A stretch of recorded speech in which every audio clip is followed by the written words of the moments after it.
Welcome to this pre-recorded lecture.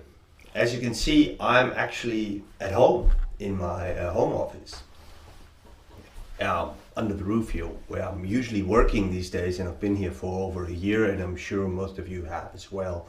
And of course, this is not what I intended when I agreed to give a keynote lecture, where I'm very proud to be able to do this. So thank you for having me, albeit only in a digital format. It so happens that actually speaks to what I want to talk about. But before I even get to what I want to talk about, I want to go back a little bit in time and show you a little bit about my very first paper. This is my very first paper.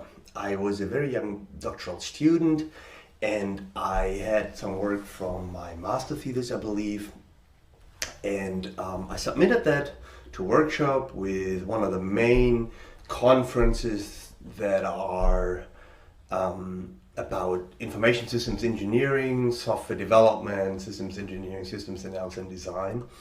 And I was very proud because I was accepted to go there and present in a workshop. And in these days, what I wanted to show you, you had a chapter in a book.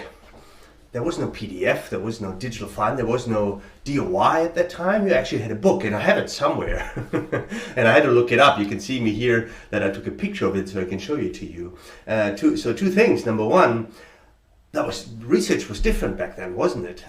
We wrote papers that were actually papers, and they got published in books and proceedings and so forth. And the other thing I wanted to highlight here, at that time, around 15 years or 16 years by now, I looked into conceptual modeling. And that's what I want to talk to you about today, conceptual modeling, and how the times have changed from back then, when we wrote papers that were published in books, to now that we write PDFs that get put on a web page, and where I'm delivering this keynote to you from home with a pre-recorded digital stream that I had taken many days to set up, in fact.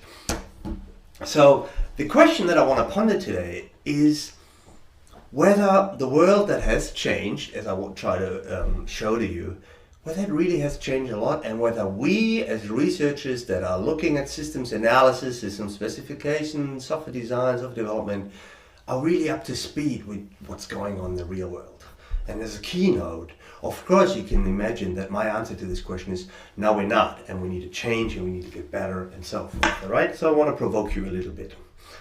So I mentioned I've been looking at this area of conceptual modeling, which is a part of this entire stream that looks into systems analysis and design and development for a very long time.